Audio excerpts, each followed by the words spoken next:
सिद्धांत संग्राम के दर्शकों को नमस्कार। आज सिद्धांत संग्राम की टीम है जनकपुरी में, और जनकपुरी की अगर बात करें तो चमन लाल वर्मा, जिनका चुनाव चिन्ह सीसीटीवी है, चर्चा का विषय बने हुए हैं तीनों मुख्य पार्टियों के बीच में। तो मैं डायरेक्ट चलता हूं, क्या और क्यों चर्चा में बने हुए हैं चमन लाल वर्मा जी। क्या कहना चाहेंगे? आज जो है सिद्धांत संग्राम चैनल आपके साथ है, आपकी बातों, आपके संकल्प पत्रों के साथ। मैं चमनलाल वर्मा, आम जनसंघ पार्टी के विधानसभा प्रत्याशी फ्रॉम जनकपुरी से आपके सिद्धांत संग्राम के चैनल का और जनकपुरी के मतदाताओं का बहुत बहुत धन्यवाद, जो आपने मेरी बात सुनने का और मुझे अपने विचारों को प्रकट करने का मौका दिया है। जी वर्मा जी, अगर आप बात करें राजनीति में आने का, तो आपका जो बैकग्राउंड है कहीं दूर दूर तक राजनीति से कोई लेना देना है, लेकिन आप राजनीति में आ गए। इसका एक बहुत बड़ा रीज़न है, क्योंकि मैंने 36 साल तक सरकार, केंद्र सरकार और राज्य सरकार में अपनी सेवाएं दी हैं एक गैजेटेड अफसर के नाते। परंतु पिछले 10-15 साल से जो हम राजनीति का सत्तर गिरते हुए देख रहे हैं, उससे बहुत दुख होता है। क्योंकि जब हम कॉलेज के स्टूडेंट थे और पॉलिटिकल साइंस पढ़ते थे, तो उसमें डेमोक्रेसी की डेफिनेशन बहुत बढ़िया ढंग से बताई जाती थी। डेमोक्रेसी में गवर्नमेंट जो होती है वो सरकार के द्वारा, सरकार के लिए और सरकार के लिए ही बनाई जाती है। परंतु डेमोक्रेसी में डेफिनेशन है government is of the people, for the people, by the people.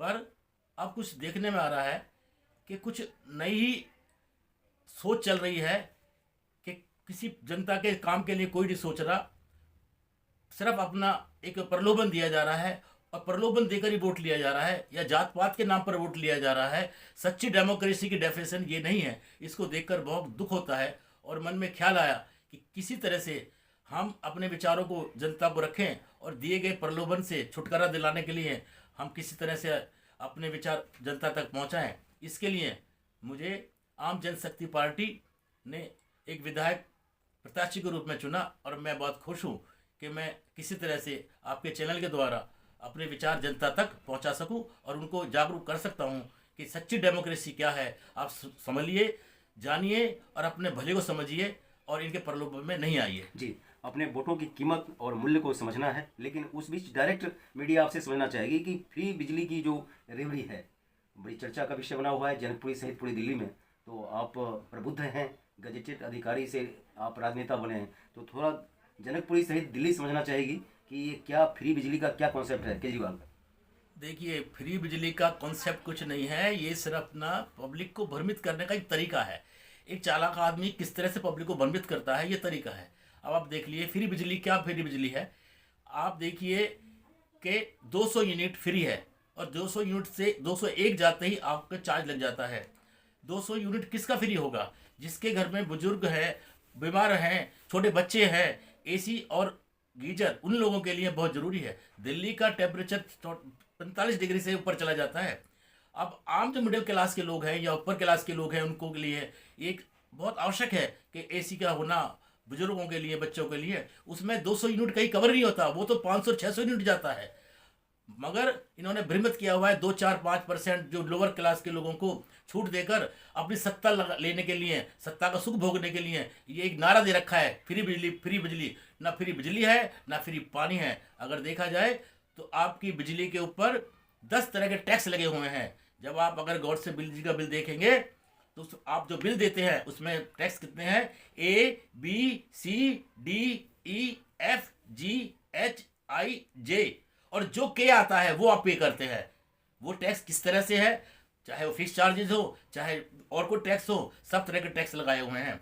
और फिर कहते हैं जी फ्री बिजली है। फ्री बिजली फ्री किसके लिए है? जो middle class, higher class tax payment देता है, जो जीएसटी देता है, टैक्स देता है, उसको कोई फायदा नहीं है। सिर्फ अपनी कुर्सी हथियाने के लिए, अपना सत्ता का सुख भोगने के लिए ये कुछ लोगों को ये फ्री का लालच देकर कर रहे हैं। असल में फ्री कुछ नहीं है, ये भ्रमित किया जा रहा है। अगर फ्री करना है, इसका सॉल्यूशन है हमारे पास।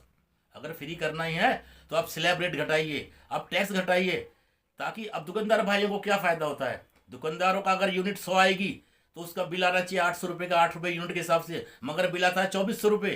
क्यों? क्योंकि बाकी सारे टैक्स है। एक फ़ायदा सिर्फ ये 200 यूनिट डोमेस्टिक पर ही क्यों? और छोटे सिर्फ 4-5% लोगों को ही क्यों? आम जनता को नहीं फायदा होता इसका। इसका तरीका है हमारे पास। हम इसीलिए अपनी बात रखने के लिए राजनीति में आ रहे हैं। अगर देना है तो सबको समानता से अधिकार फायदा दीजिए। आप स्लैब रेट को कर दीजिए कम, 3 वाले को 1 रुपये कर दीजिए, 5 वाले को 3 रुपये कर दीजिए, 8 वाले को 4 रुपये कर दीजिए, जिससे पूरी जनता को सबको बराबर से न्याय मिल सके। इस तरह पक्षपात नहीं होना चाहिए। तो एक किस्म का ये पाप भी हो रहा है, इस वजह से पाप भी हो रहा है। पाप इसलिए हो रहा है, अगर आप कहो, मैं आपको एक कहानी के माध्यम से इसको समझाना चाहता हूँ। जी। एक ब्राह्मण का लड़का था। वो कहता है, पिताजी मैं आपसे भी बड़ा पंडित बन के आऊँगा, मुझे बाहर जाने दीजिए। तो वो लड़का पढ़ाई करने के लिए, पंडित बनने के लिए अपने ऋषिकेश वगैरह चला जाता है। वहाँ से 2-3 साल के बाद जब वापस लौटता है तो पिताजी से कहता है, पिताजी मैं जो है अब आपसे ही बड़ा पंडित ज्ञानी हो गया हूँ। पिताजी ने बोला, बेटा अगर आप ज्ञानी हो गए तो मेरे एक सवाल का जवाब दीजिए। तो बेटा बोला, पूछे पिताजी क्या सवाल है आपका।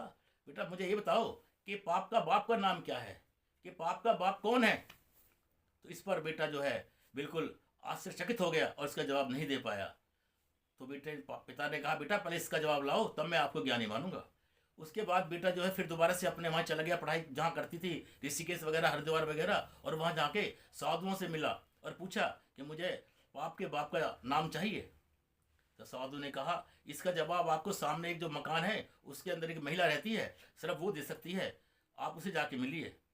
वो उस महिला के घर जाता है, दरवाज़ा खटखटाता है, महिला बाहर आती है, बोली, हाँ बोलिए क्या काम है। नुका जी मुझे बताया गया है कि आप बहुत ज्ञानी हैं, आप मेरे सवाल का जवाब दे सकती हैं। बोले, आपका क्या सवाल है। मेरा सवाल ये है कि पाप का बाप कौन है। तो महिला कहती है, मैं आपके सवाल का जवाब दे सकती हूँ, मगर उसके लिए आपको मेरे घर के अंदर आना होगा, मैं आपको बताऊंगी। तो कहता है, परंतु आप ये याद रखना मैं एक वैश्या हूँ, मैं वैश्या हूँ। तो इस पर वो लड़का कहता है कि मैं वैश्या घर कैसे अंदर कर आ सकता हूँ, ये तो मेरा धर्म खराब नष्ट हो जाएगा। तो वैश्या कहती है, अगर आपको अपने सवाल का जवाब चाहिए तो आपको अंदर आना होगा, इसके लिए मैं आपको एक सोने की गिन्नी दूंगी। ये सोने की गिन्नी का नाम सुनते ही वो पंडित के लड़के के मन में जो है लालच आ गया, लोभ आ गया, और उन्होंने देखा शाम का टाइम है, कौन देख रहा है, इसके घर चला जाता हूँ, एक गिन्नी तो मिलेगी। वो एक गिन्नी के लिए चला गया। और उसके बाद महिला खाना बना रही थी, तो बोली, बैठिए मैं खाना बना लेती हूँ, फिर मैं आपके सवाल का जवाब जरूर दूंगी। इस पर खाना बनाने के बाद बोली, अब आप मेरा साथ खाना खा लीजिए, मैं आपको सवाल का जवाब देती हूँ। लड़का कहता है, मैं ब्राह्मण हूँ, मेरा धर्म भ्रष्ट हो जाएगा, ये आप कैसी बातें कर रही हैं। वो बोली, अगर आप मेरे साथ खाना खाओगे तो मुझे अच्छा नहीं लगता, आप मेरा अतिथि हो, मैं आपको इसके लिए एक गिन्नी और दे दूंगी। इस पर वो पंडित जी का लड़का जो है बड़ा खुश हुआ कि मेरे पास 2 गिन्नी हो गई हैं, कौन देख रहा है, किसने देखा है धर्म को, किसने देखा है उसको, मैं एक गिन्नी और ले लेता हूँ। मगर इस पर वैश्या ने खाना परोसा, और जैसे ही खाना खाने बैठे तो बोली, आपको एक मेरी शर्त और है, मैं आपके सवाल का जवाब तब दूंगी जब आप मेरे हाथ से एक गिराई खाओगे। लड़का बड़ा बेचैन हुआ, बोला, ये कैसे, ये तो बहुत अनर्थ है, आप तो वैश्या हैं, मैं आपके हाथ का खाना कैसे खा सकता हूँ। वैश्या ने बोला, मैं आपको इसी काम के लिए एक गिन्नी और दूंगी और आपके सवाल का जवाब दूंगी। इसको सुनकर ही लड़के के मन में बड़ा मोह आ गया, और उसने अपना मुंह जैसे ही खोला खाना खाने के लिए, उस वैश्या ने उसके मुंह पर एक जोरदार तमाचा मारा। बोले, न बदतमीज, तेरे सवाल का जवाब ही ये है, लोभ का बाप पाप है, पाप का बाप लोभ है। तूने लोभ के खातिर मेरे घर में एंट्री करी, लोभ के खातिर तूने खाना खाना स्वीकार किया, लोभ के खातिर तूने मेरे हाथ से खाना स्वीकार किया।